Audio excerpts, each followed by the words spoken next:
문재인 대통령이 조금 전 스웨덴 의회 연설에서 북한의 평화를 지켜주는 건 핵무기가 아니라며 대화와 신뢰만이 유일한 해법이라고 강조했습니다. 청와대 고위 관계자는 6월 원포인트 남북정상회담을 위한 물밑 작업을 시사하기도 했습니다. 양현석 YG 엔터테인먼트 대표 프로듀서가 소속사 가수의 마약 사건을 무마하려 했다는 의혹 등과 관련해 모든 직책을 내려놓겠다면서 조사를 통해 진실이 밝혀질 거라고 주장했습니다.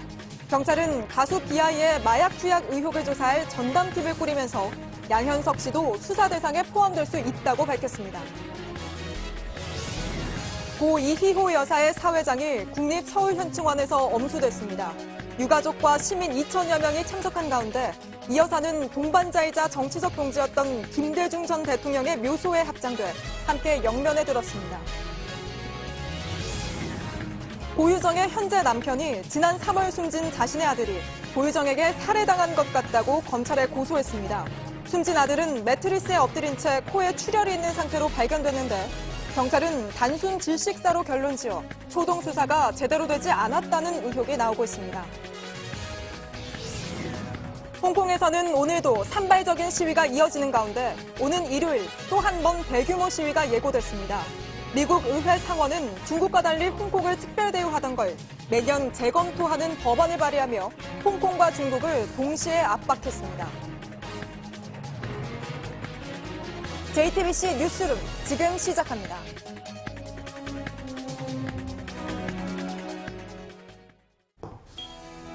공기청정기가 도로 위로 내일을 바꾸는 현대수소 전기차. 문재인 대통령이 조금 전 스웨덴 의회에서 연설을 마쳤습니다. 스웨덴은 1960년대 핵무기 보유를 포기하고 평화적으로 군비를 줄여온 곳입니다. 문 대통령은 이렇게 북한의 평화를 지켜주는 건 핵무기가 아니라고 말했습니다. 또 한반도 비핵화를 위한 유일한 해법은 대화와 신뢰라고 강조했습니다. 국제사회의 신뢰를 얻을 때까지 계속 대화해야 한다고도 강조했습니다.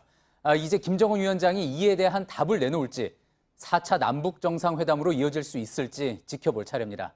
먼저 스톡홀름에 나가 있는 안익은 기자를 연결해 보겠습니다. 자, 안 기자, 오늘 결론은 김정은 위원장을 향해서 너무 늦지 않게 남북 간의 대화를 재개하자고 촉구했다, 이렇게 볼 수가 있겠죠? 네, 문 대통령은 방금 끝난 질의응답 과정에서 하노이 정상회담이 합의 없이 끝났기 때문에 현재 교착 상태인 것처럼 보이지만 북미 남북 간 대화의 모멘텀은 계속 유지가 되고 있다고 했고요. 대화의 시기는 결국 김정은 위원장이 언제 호응하느냐에 달려있는데 북미 남북 간 대화가 너무 늦지 않게 재개되길 바란다고 촉구했습니다. 또 그 과정에서 한반도의 완전한 비핵화와 평화가 하루아침에 이루어지기는 어렵고 많은 시간이 걸릴 것이지만 인내 있는 대화를 통해 신뢰를 늘려나갈 필요가 있다고 강조했습니다. 예, 문 대통령은 앞서 연설에서도 그렇고 지속적으로 계속 강조하고 있는 것은 남북 간의 신뢰를 구축하자, 이런 부분인 것 같습니다. 네, 문 대통령은 남북 간 세 가지 신뢰를 제안했는데요. 남과 북 국민들이 서로 평범한 신뢰를 쌓아가고 또 북한이 핵무기가 아닌 대화를 통한 문제 해결을 신뢰한다면 한반도 평화를 지킬 수 있다고 했고요. 한반도 비핵화 문제는 북한이 국제사회의 신뢰를 얻을 때까지 계속 대화를 해야 한다고 강조했습니다. 예, 오늘 연설 장소이기도 하지만 문 대통령이 스웨덴의 길을 강조한 부분도 눈에 띕니다. 네, 스웨덴은 1960년 무렵 20킬로톤의 위력을 가진 핵무기 설계까지 완성했지만 1968년 독자적인 핵무기 개발 계획을 중단했습니다. 이후에는 핵 확산 금지를 위한 국제 규범을 만드는 노력을 해왔습니다. 문 대통령이 오늘 스웨덴에서 비핵화 메시지를 발표한 것도 이 같은 역사적 배경을 고려한 건데요. 스웨덴이 핵 보유를 포기하고도 평화를 얻은 것처럼 북한도 스웨덴의 길을 따라 비핵화 대열에 동참한다면 경제 제재 해제는 물론이고 북한의 안전도 국제적으로 보장될 거라는 점을 강조한 겁니다. 예, 그러니까 스웨덴이라는 좋은 전례도 있으니 이제 서로 믿고 대화 테이블에서 만나자, 이렇게 제안을 한 것으로 볼 수가 있겠군요. 네, 현재 북한과 미국은 핵심적인 핵시설의 우선 폐기와 대북 제재에 상응하는 해제를 놓고 좀처럼 해법을 찾지 못하고 있는데요. 50년 전 스웨덴이 핵무기를 포기한 것처럼 북한 역시 남한과 국제사회에 대한 신뢰를 갖고 대화를 통해 비핵화 문제를 풀어나가자는 겁니다. 북한이 어떠한 반응을 보일지는 아직 예단하기 어렵습니다. 다만 북미 간 대화의 교착 상태가 다소 완화될 조짐을 보이고 있어 문 대통령의 이번 오슬로 연설과 스웨덴 의회 연설이 비핵화 국면에 어떤 변수가 될지는 지켜봐야 할 부분입니다. 지금까지 스톡홀름에서 전해드렸습니다. 예, 이렇게 문재인 대통령이 대화를 거듭 강조하면서 4차 남북 정상회담의 물밑 작업에 어느 정도 진전이 있는지도 관심입니다. 오늘 청와대 고위 관계자는 북측이 지난번 고 이희호 여사 조의문을 전달할 때 김여정 부부장이 왔던 점을 주목해달라며 가능성을 열어뒀습니다. 박유미 기자입니다. 문재인 대통령은 노르웨이 연설에서 이달 중에라도 남북 정상회담이 가능하다고 말했습니다. 청와대 고위 관계자는 그러나 김정은 위원장의 결심에 달려있다는 의미라며 아직 구체적으로 정해진 건 없다고 선을 그었습니다. 다만 북측이 김여정 제1부부장을 내려보냈다는 점을 주목할 필요가 있다고 했습니다. 김여정 부부장은 그제 고 이희호 여사 서거와 관련 조의문과 조화를 판문점에서 우리 측에 전달했습니다. 우리 측에서는 정의용 청와대 안보실장 등이 나갔습니다. 이 관계자는 김여정 부부장의 상징성과 대표성이 남다르다며 북측이 조의문을 전달하기 위해 남측에 책임 있는 인사가 나와줄 것을 요청한 부분도 강조했습니다. 김 부부장이 이희호 여사의 뜻을 기려야 한다고 말한 부분도 남북 대화, 남북 평화로 해석할 여지가 충분하다고 말했습니다. 이를 위한 물밑 대화를 묻는 질문에는 구체적인 상황 진전은 최종 결과가 나오기까지 말씀드릴 수 없다고 답했습니다. 사실상 6월 원포인트 정상회담을 추진 중이라는 맥락으로 해석됩니다. 이 관계자는 김여정 부부장이 직접 조문을 전달하는 등 전체적인 상황이 과거에 비해 기대를 가질 만하다고 전했습니다. JTBC 박유미입니다.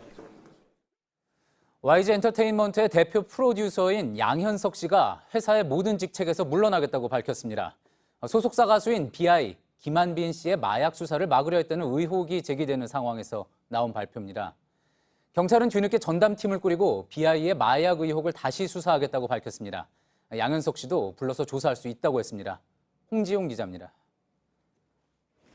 YG 엔터테인먼트 양현석 대표는 오늘 오후 모든 자리에서 물러나겠다는 입장문을 냈습니다. 양 씨는 YG 소속 연예인과 팬들에게 피해가 가지 않기를 바란다며 조사 과정에서 진실이 밝혀질 것이라고 했습니다. 수치스럽고 치욕적인 말들이 무분별하게 사실처럼 이야기되는 상황을 더 이상 참기 힘들 것 같다고도 했습니다. 뒤이어 동생인 양민석 YG 대표이사도 사임하겠다는 뜻을 밝혔습니다. 입장문이 나오기에 앞서 경기남부경찰청은 가수 BI, 김한빈 씨의 마약 투약 의혹에 대해 다시 수사하겠다고 밝혔습니다. 이 사건의 최초 제보자인 A씨는 2016년 대마초를 피운 혐의로 체포돼 경찰 조사를 받았습니다.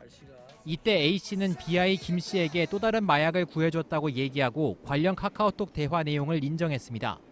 그러나 경찰은 단서를 더 찾지 못하고 사건을 마쳤습니다.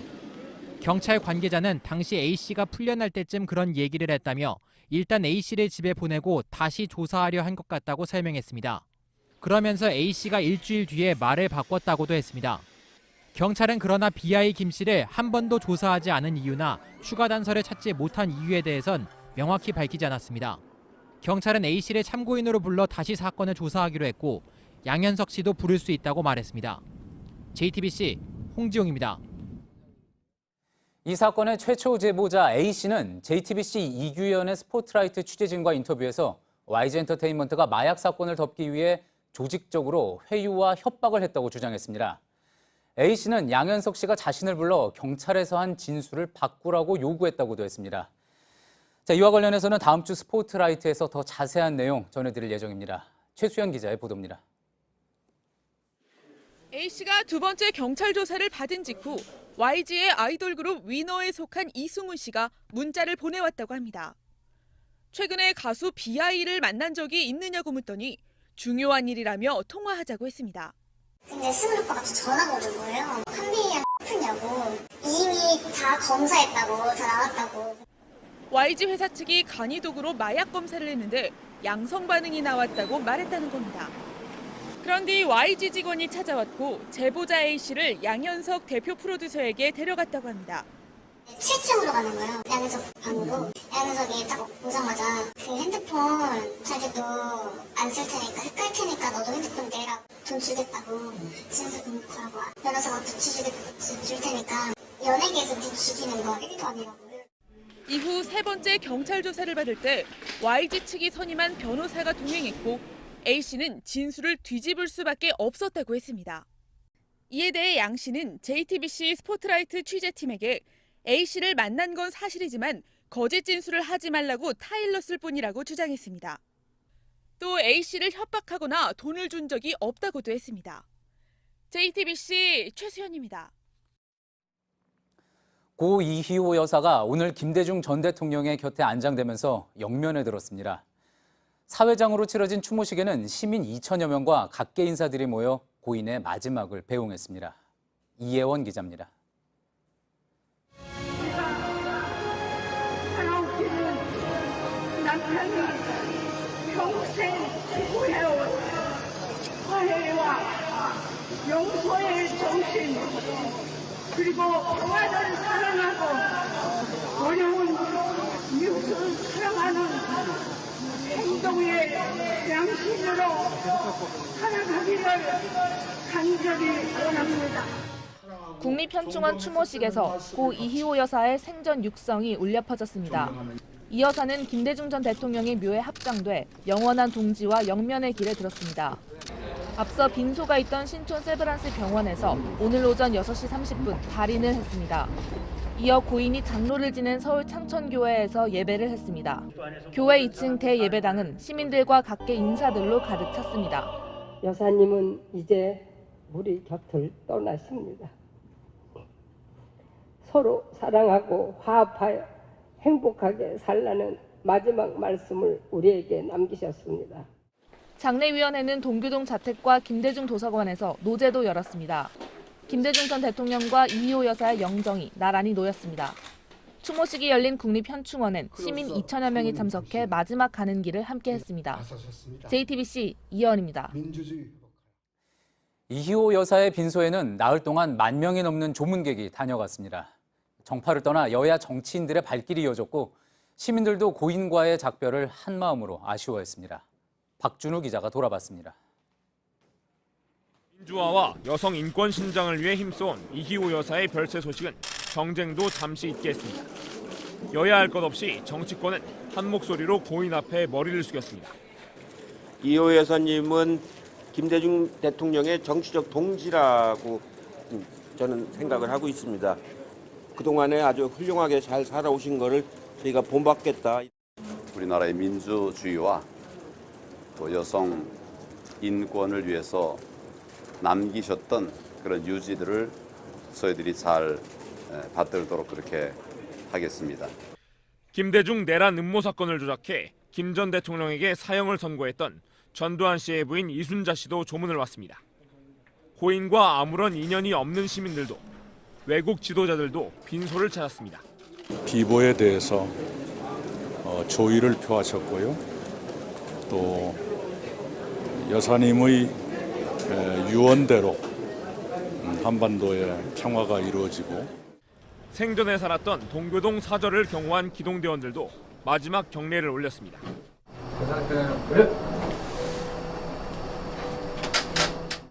지난 나흘 동안 고인의 마지막 간길을 애도하는 마음은 하나였습니다. JTBC 박준우입니다.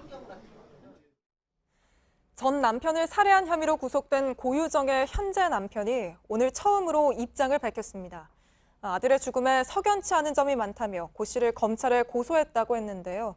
아들이 죽기 며칠 전 고 씨가 갑자기 각방을 쓰자고 요구했고 사고 당일 일어나 보니 아들이 피를 흘린 채 숨져 있었다고 밝혔습니다. 먼저 최충혜 기자입니다. 살인 피의자 고유정의 현 남편 H씨는 석 달 전 숨진 아들의 죽음에 석연치 않은 점이 많다고 강조했습니다. 먼저 아들이 숨지기 며칠 전 고유정이 갑자기 각방을 쓰자고 요구했다고 밝혔습니다. 평소에 아이들과 함께 있을 때면 한 방에 잤는데 당시엔 다른 행동을 보였다는 겁니다. 또 각자 전 배우자에게서 나온 아이들을 데려와 함께 키우기로 했는데 고 씨가 자신의 아들을 데려오는 걸 미뤘다고 말했습니다. 특히 아들이 숨졌을 당시 엎드린 채 입 주변에서 피가 흐르고 있었다고 전했습니다. 단순 질식사가 아니라는 추정이 가능한 대목입니다. 언론에서 아들이 H씨 다리에 깔려 숨졌다고 보도했는데 사실이 아니라고 강조했습니다. 경찰이 다리에 깔렸을 가능성을 묻길래 그럴 수도 있겠다고 답한 게 전부라는 겁니다. H씨는 아들이 어떻게 죽었는지 진실을 꼭 밝히고 싶다며 경찰을 믿을 수 없어 검찰에 고유종을 고소했다고 밝혔습니다. 한편 국과수 감식 결과 경찰이 인천의 폐기물 처리장에서 찾은 뼈 조각은 동물뼈로 확인됐습니다. 또 살인 현장에서 수거된 머리카락은 DNA 채취가 불가능하다는 판정이 나왔습니다. JTBC 최충일입니다. 고유정의 현재 남편 증언대로 숨진 4살 아들 코에선 피가 나고 있었습니다. 질식사에서 나타나는 일반적인 모습은 아닌데요. 부검 결과가 나올 때까지 경찰은 2달 가까이 별다른 수사를 벌이지 않았습니다. 특히 고유정이 아이가 숨진 직후 실시한 약물 조사도 거부한 것으로 드러나서 경찰의 초동 수사가 부실했던 것 아니냐는 비판이 나오고 있습니다. 정영재 기자입니다. 남편 H씨의 주장대로 4살 아들은 침대에 엎드려 있었고 코에 피를 흘리는 상태였습니다. 질식해 숨진 사람에게 나타나는 일반적인 현상은 아닙니다. 국과수 관계자는 목이 졸렸거나 부드러운 천이 코나 입을 막으면 코에서 피가 날 수 있다고 설명했습니다. 아이 시신에서 목이 졸린 흔적은 찾지 못했지만 단순 사고로 보기엔 어려운 정황입니다. 경찰은 지난 3, 4월쯤 남편 H씨의 머리카락을 뽑아 약물 검사를 했지만 특별한 반응은 나오지 않았습니다. 그러나 고 씨는 이 검사를 거부했습니다. 하지만 경찰은 국과수의 부검을 의뢰한 뒤 별다른 강제 수사를 하지 않았습니다. 참고인 신분이던 고 씨가 진술을 거부했다는 이유였습니다. 5월 초 국과수에서 보내온 부검 결과는 질식사 가능성이 크다는 것이었습니다. 이후 경찰은 고 씨를 불러 처음 조사를 했습니다. 당시 고 씨는 감기 때문에 다른 방에서 잤다는 주장을 되풀이했습니다. 그 후로 추가 조사는 없었습니다. 그러는 사이 고 씨는 전 남편을 제주로 불러내 잔혹하게 살해했습니다. 초기 부실 수사가 이를 키웠다는 비판이 나오는 이유입니다. JTBC 정영재입니다. 중동에서 한 달여 만에 또 유조선 2척이 공격을 받았습니다. 미국은 공격의 주체로 이란을 지목했고 이란은 미국과 이스라엘의 정보기관이 개입했다고 반박했습니다. 그러자 미국이 이란의 경비정이 폭발하지 않은 폭탄을 제거하는 장면이라며 영상까지 공개하고 나섰는데요. 다시 흔들리는 중동 정세를 정효식 특파원이 전해드립니다. 일본 유조선 코코카 코레이저스 호에서 이란 경비정이 뭔가를 떼어내고 있습니다. 미국 정부사령부는 현지 시간 13일 이란 혁명수비대가 폭발하지 않은 선체 부착용 기뢰를 제거하는 모습이라며 이 영상을 공개했습니다. 화면 속 경비정은 1분여 만에 작업을 마치고 현장을 떠났습니다. 피격과 관련 일본의 유조선사 측은 선원들이 날아다니는 물체를 봤다며 기뢰나 어뢰 공격 가능성을 부인했습니다. 앞서 이날 오전 걸프만으로 이어지는 오만 앞바다에서 노르웨이와 일본의 유조선 2척이 공격을 받았습니다. 미국은 즉각 이란을 공격 주체로 지목했습니다.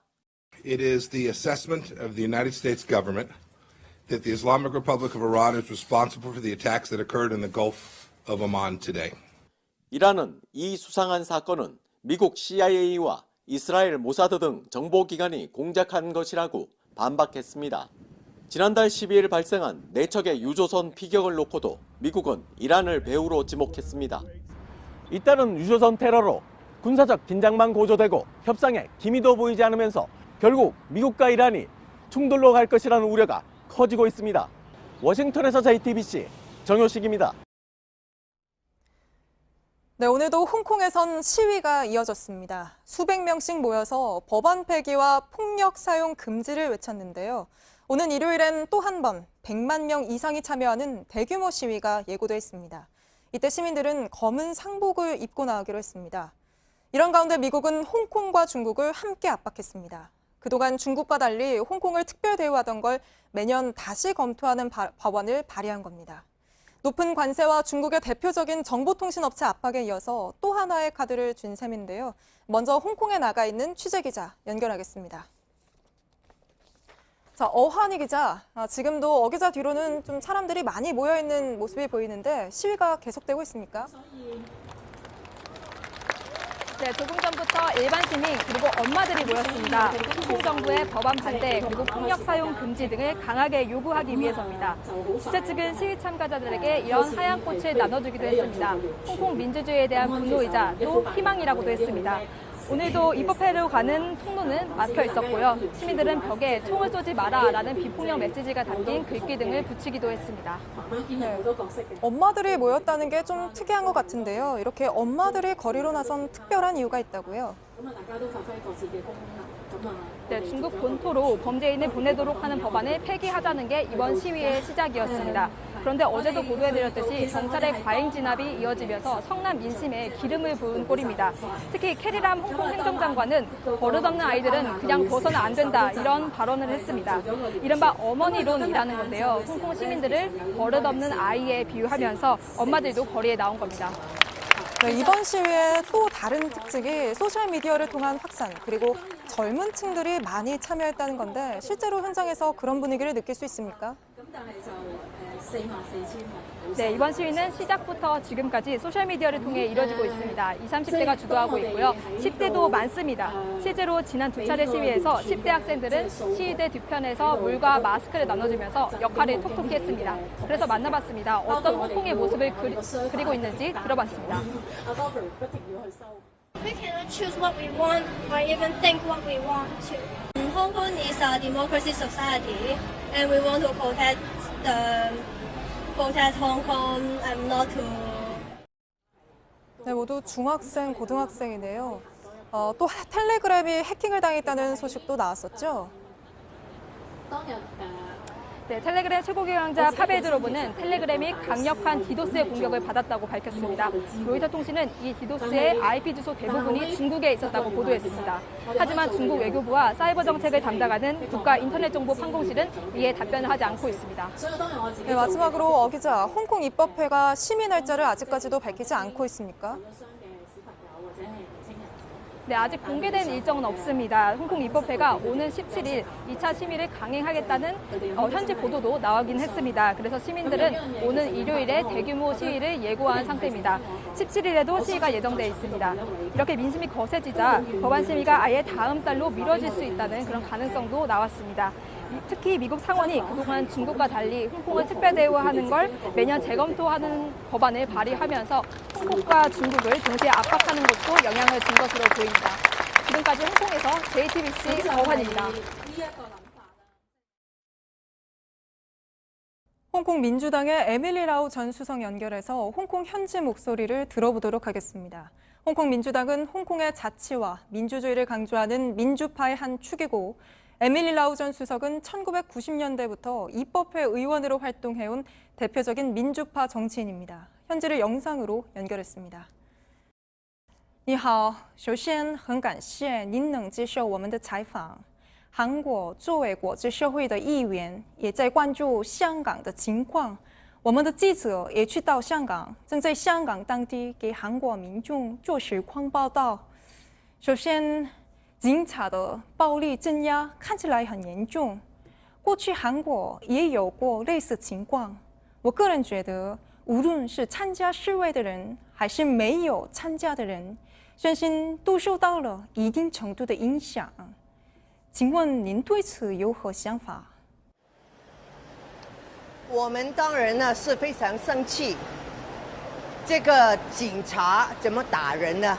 是我们香港人呢不可以接受的，所以大部分香港人是很生气，尤其是呢很多的示威的都是年轻人，是中学跟大学的学生啊，所以我们呢现在香港人呢非常生气，我们对韩国人的你们的争取，你们多年来的奋斗，我们是非常敬佩的。我们看了很多电影啊，有关你们的牺牲啊，我们很勇敢，你们韩国人我们是很敬佩。我们也希望韩国的人民也支持我们香港人这个抗争。现在在国际社会，很多人都很支持，所以我希望你们继续的做声。可能您也知道，韩国在3年之前也进行了大规模的直火集会，因此，我认为民众们举行如此大规模的示威，一定有他们的理由。请您代表全体香港市民发表一下看法啊。因为呢，立法会大楼就在旁边，但是都不能开会。星期三不能开会，星期四不能开会，今天是星期五也不能开会。但是这些人呢，大部分是年轻人，他们还是不放心，他们要来，因为如果马上要开会，要讨论这个条例草案，就他们会叫其他人，在这个地方马上就几万人就出现了。所以啊，他们香港人是很厉害的，他们就要政府推下来，不要交这个草案到立法会啊。这些人就是等啊，一开会，他们马上就来。国际社会上认为本次示威与2014年的雨伞革命相似，尽管现在市民们想通过大规模示威来表示抗议，但是因为香港市民没有直接选举权，没有权利进行政治审判的话，这是不是意味着本次示威到最后也会像雨伞革命一样无声无息的终结呢？跟那个2014年那个占领的运动，这一次就是他们自己出来的，完全没有人召集他们出来，而且呢，这一次是香港人，他们很担心，以前是争取普选，要有民主，这一次是要不准政府立法，因为立了这个法律，香港人就害怕将来就我将他们交给大陆，交给他们审判，因为内地啊没有公平的审判的，是无法无天的。香港是有公平的审讯，所以我们跟他们不同。20多年谈判都没有结果，现在林郑月娥行政长官希望几个月就通过，怎么可以了？如果示威的时间变长，规模变大，那么香港政府是否有可能进行更强烈的应对？是否有可能动用中国大陆的军队来遏制事态的发展啊？没关系了，我们是不希望失败的。香港人啊，跟你们韩国人一样啊，我们一定要斗啊！而且呢，这是不是什么人召集他们出来的？他们全部都是自己来的。我没有这个能力，可能有一个人有能力叫他们这么多人出来，就是林郑月娥，所以我们一定要他推下来。好，本次采访到此结束，谢谢您的介绍。谢谢，拜拜。 네, 저희와 방금 인터뷰 진행한 모습 보여드렸던 에밀리 라우전 주석이 조금 전 새로운 소식을 전해왔습니다. 캐리람 행정장관이 8시 언론들과 만나서 좀 인터뷰를 하기로 했다고 하는데요. 우리 시간으로는 9시죠. 저희가 또 기자가 가서 새로운 소식 있으면 전해드리도록 하겠습니다. 네, 이번 홍콩 시위는 온라인을 통해 기획됐고 또 조직적으로 움직였습니다. 소셜미디어를 통해 순식간으로 전 세계로 퍼져나간 건데요. 한국에서도 대학가는 물론 청와대 국민청원에도 시위를 지지한다는 글이 잇따라 올라왔습니다. 황예린 기자입니다. 홍콩을 지키자.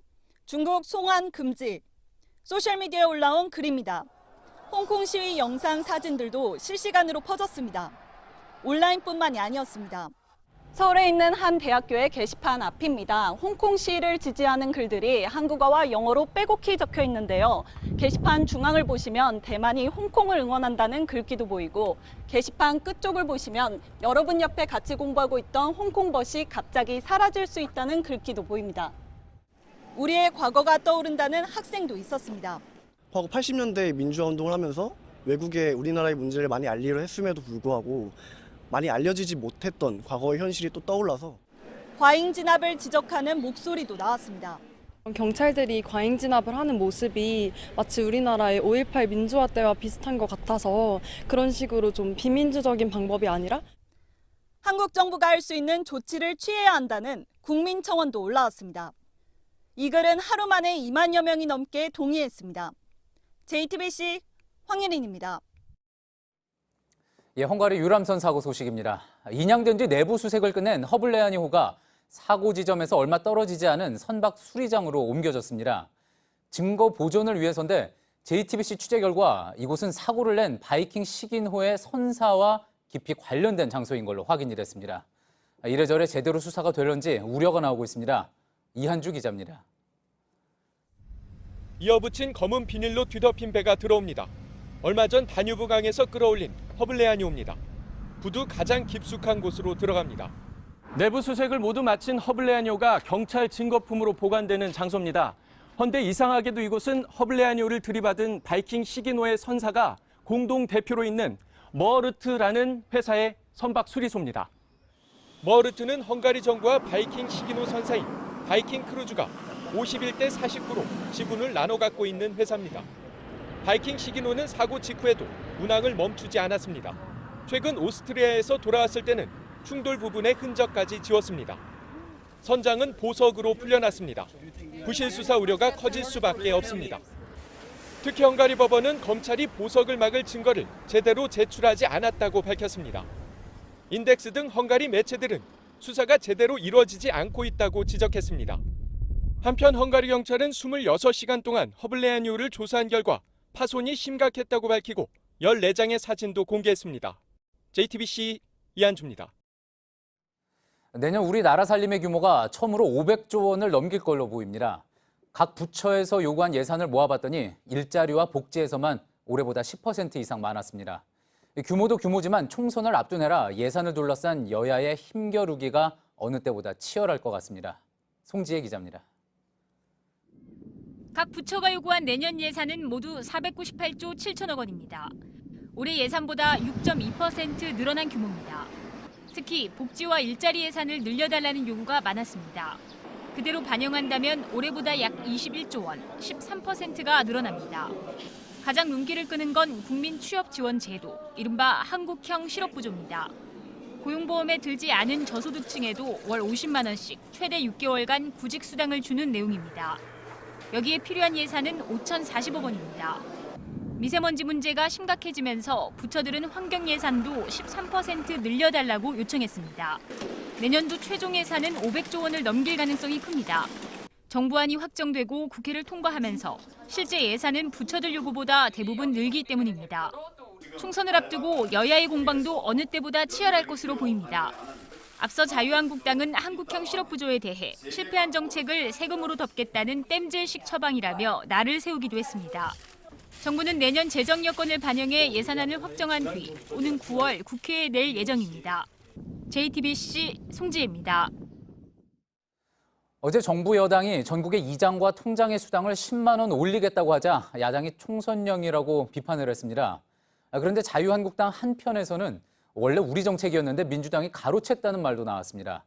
그래서 더 올려줘야 한다는 주장도 나왔는데 그렇다면 이게 포퓰리즘이라는 건지 더 장려해야 할 정책이라는 건지 좀 오락가락합니다. 노진호 기자입니다. 민주당이 이장과 통장의 수당을 20만 원에서 30만 원으로 올리겠다고 하자 바른미래당은 바로 포퓰리즘이라고 비판했습니다. 정부가 포퓰리즘 정책들을 쏟아내면서 민주당의 총선 선거운동을 사실상 돕고 있는 것으로.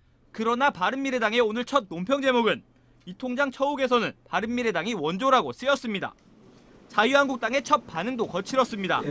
아주 파렴치한 그리고 검토도 제대로 되지 않은 어설픈 그런 정책을. 나경원 원내대표도 수당 인상이 총선용이라고 규정했습니다. 하지만 한국당은 민주당보다 좀 더 올려주자는 입장입니다. 10만 원 인상한 것을 20만 원으로 인상하는데 우리 이 통장 입장에서 최선을 우리 당에서 당론으로 해결하겠다. 실제 야당은 수당 인상을 비판하기보단 민주당에 선수를 뺏겼다는 분위기입니다.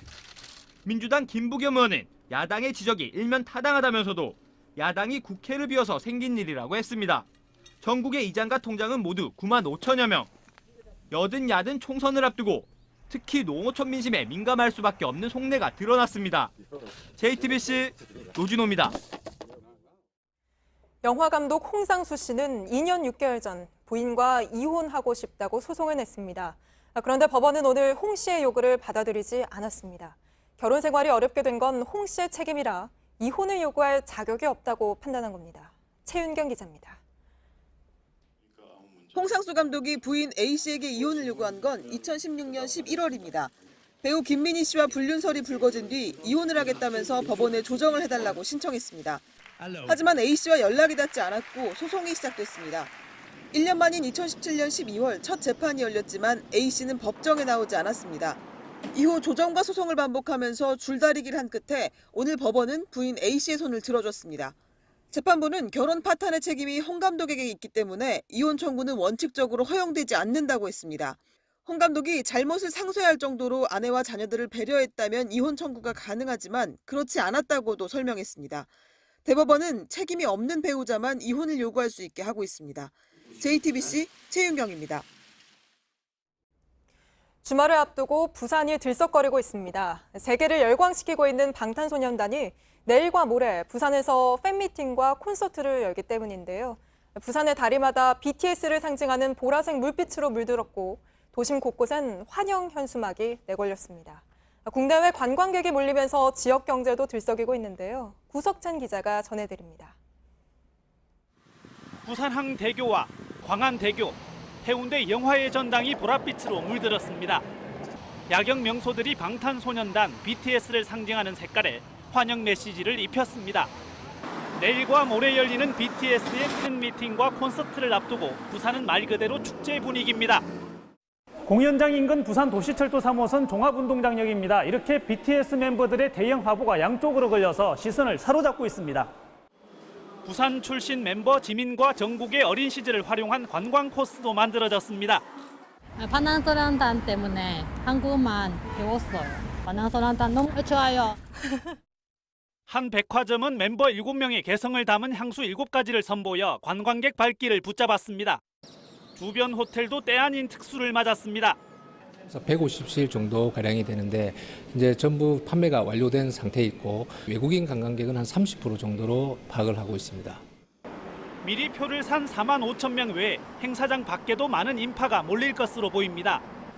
경찰은 6개 중대 규모의 경비 인력을 배치해 안전사고가 일어나지 않도록 대비할 계획입니다. JTBC 구석찬입니다.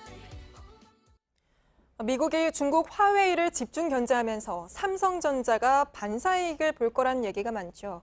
하지만 삼성전자도 당장 해결해야 할 발등의 불이 있습니다.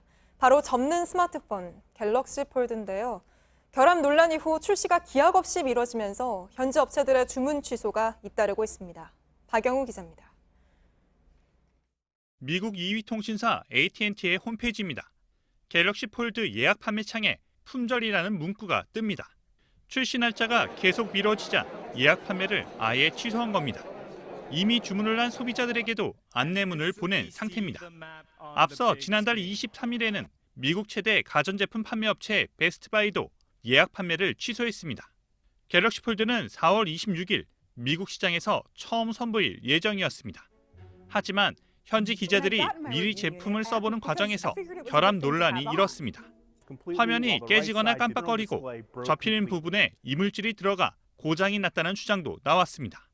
결국 예정일을 사흘 앞두고 출시를 무기한 연기했습니다.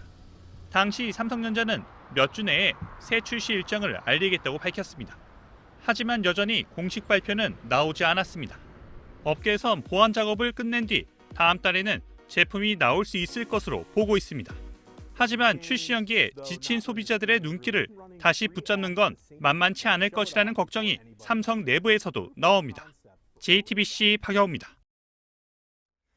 일본에선 직원들이 일하는 도중 몰래 찍은 동영상이 종종 사회적 문제가 되고 있습니다. 이번엔 아파트 물탱크에서 속옷 차림으로 수영을 한 영상이 공개돼 파문이 일고 있는데요. 올 초엔 초밥집에서 음식물을 쓰레기통에 넣었다가 꺼내는 동영상이 공개되기도 했죠. 도쿄 윤서령 특파원입니다. 한 남성이 속옷 하나만 입은 채 물속에 들어가 있습니다. 이 남성이 몸을 담그고 있는 곳은 수영장이 아닙니다. 한 아파트의 식수용 물탱크입니다. 최근에 공개된 15초짜리 이 동영상은 지난 9월 후쿠오카의 한 아파트에서 촬영된 것으로 밝혀졌습니다. 위탁 수도 설비 회사 직원 3명이 물탱크 청소를 하던 중 찍은 영상입니다. 직원들은 물을 빼기 전에 아까워서 수영을 했다면서 촬영 후에는 청소를 했다고 해명했습니다. 수질 검사에서 이상이 없는 것으로 밝혀졌지만 주민들은 찝찝함을 지우지 못하고 있습니다. 아파트 관리회사는 주민들에게 생수를 지급하고 직원들 교육을 철저히 하겠다고 사과했습니다. 일본에선 직원들이 일을 하던 중 부적절한 동영상을 찍어 물의를 일으키는 이른바 알바 직원 테러가 자주 등장하고 있습니다. 지난 2월엔 한 초밥 체인의 아르바이트 직원이 횟감을 쓰레기통에 넣었다 꺼내는 동영상이 공개돼 회사가 공개 사과했습니다. 도쿄에서 JTBC 윤서령입니다. 오늘 오전 서울 여의도 국회 본관 앞 계단으로 승합차 한 대가 돌진해서 화단과 화분 등이 훼손됐습니다. 운전자는 40대 박모 씨로 자신이 개발한 조현병 치료제를 경찰이 빼앗으려 하고 사찰한다고 주장했습니다. 경찰은 박 씨의 정확한 범행 동기와 함께 질병 기록 등도 조사하고 있습니다. 백범 김구 선생과 관련된 단체가 구구 농객 지만원 씨를 사자 명예훼손과 모욕죄로 검찰에 고발했습니다. 지 씨는 지난 12일 자신의 유튜브 방송에서 김구는 깡패라며 빨갱이한테서나 존경받았다고 말했습니다. 마약 투약 혐의로 구속된 가수 겸 배우 박유천 씨에 대해 검찰이 징역 1년 6개월을 선고해달라고 법원에 요청했습니다. 박 씨는 법정에서 모든 죄를 인정하고 제 자신에게 부끄럽다며 눈물을 흘렸습니다. 닭고기 업체 체리브로에서 만든 델리퀸 스모크 치킨 제품에서 식중독균이 나와 판매 중지와 회수 조치가 내려졌습니다. 이 제품에서 나온 리스테리아 모노사이토제니스는 감염되면 치사율이 30%에 달하는 가장 위험한 식중독균으로 꼽힙니다. 해당 제품은 유통기한이 올해 7월 14일까지인 제품이며 현재까지 800개 정도가 일반 가정 등에 팔린 걸로 보입니다.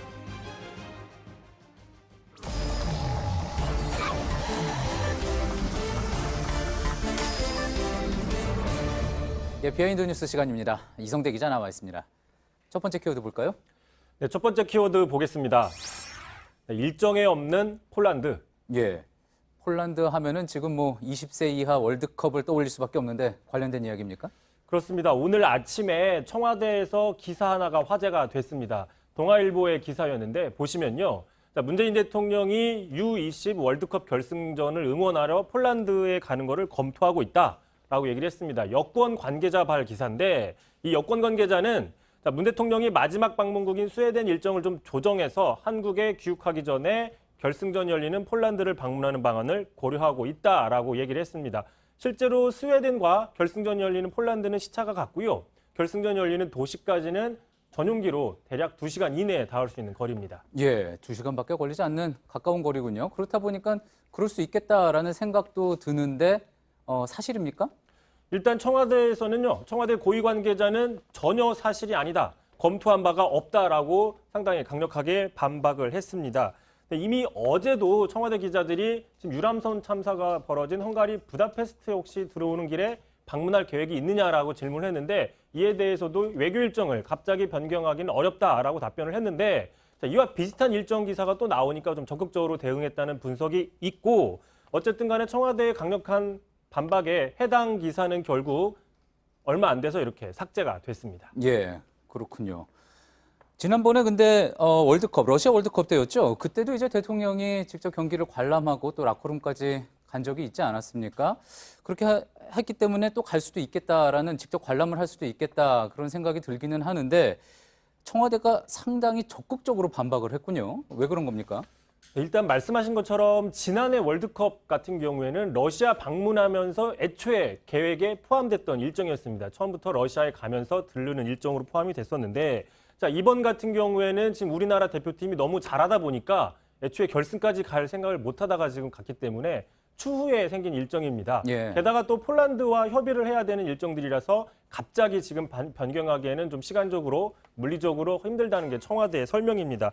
자, 무엇보다도 지금 야당에서는 대통령의 해외 순방을 이런 식으로 해외여행 갔다는 식으로 상당히 공격을 하고 있는 상황이죠. 참고로 이 민경욱 의원은 지난 정부의 청와대 대변인 출신인 만큼 대통령의 해외 순방 일정들이 어떻게 조율이 되고 결정되는지 누구보다도 잘 아는 인사임에도 불구하고 이런 식의 어떤 이른바 비아냥식의 공격을 하고 있는 상황입니다. 어쨌든 청와대에서는 이런 좀 말이 안 된다고 보일 수도 있는 이런 공격조차 막겠다.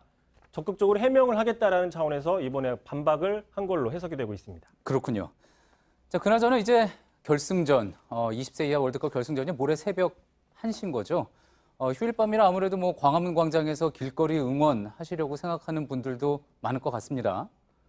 근데 참고로 이번에는 길거리 응원이 광화문 광장에서 이루어지지 않습니다. 그렇습니까? 예, 그렇습니다. 지금 축구협회에서는 애초에 광화문 광장에서 길거리 응원을 추진했지만 지금 현재 애국당이 탄핵을 반대하면서 천막들을 몇 개 쳐놨는데 이곳에서 혹시 불상사나 어떤 충돌이 일어날 수 있다는 이런 우려 때문에 결국 상암 월드컵 경기장 안에서 응원하는 걸로 바꿨습니다. 예. 만약에 이 사실을 모르고 내일 밤이죠. 내일 밤에 광화문에 나가시는 혹시 시민들은 우리 대표팀이나 이강인을 보기보다는 이런 애국당 당직자나 조원진 대표를 볼 가능성 있다는 거 참고하셔야 될 것 같습니다. 예, 이 모습이 지금 현재 광화문에도 대한애국당의 천막이 쳐져 있는 모습인 거죠?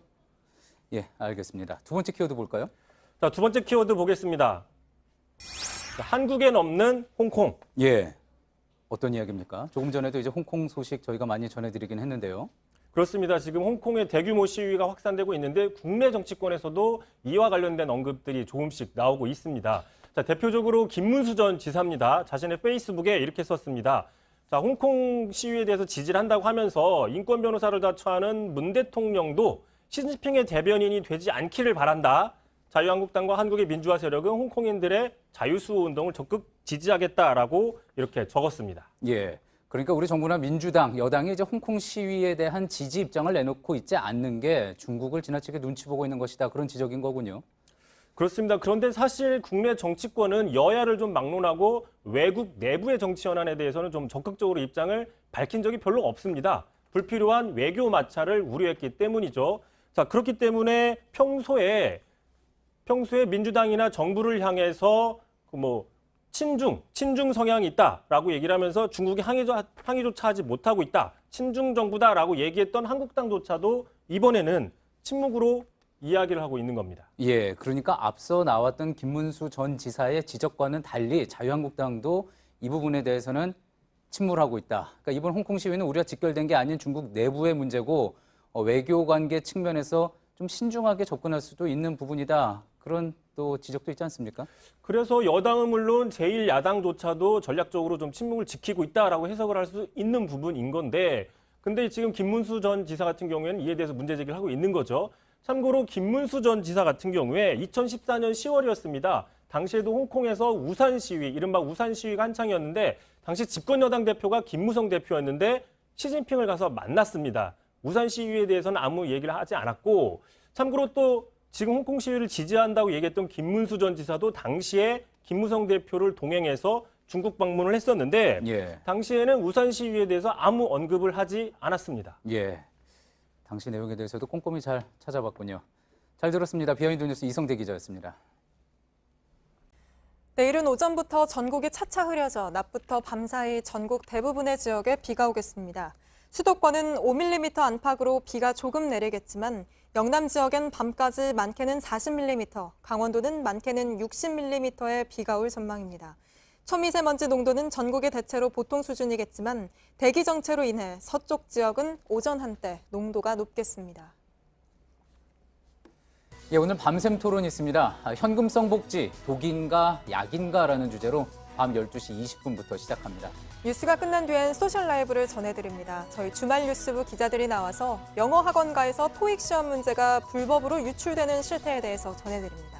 오늘 저희가 준비한 소식은 여기까지입니다. 시청해주신 여러분 고맙습니다.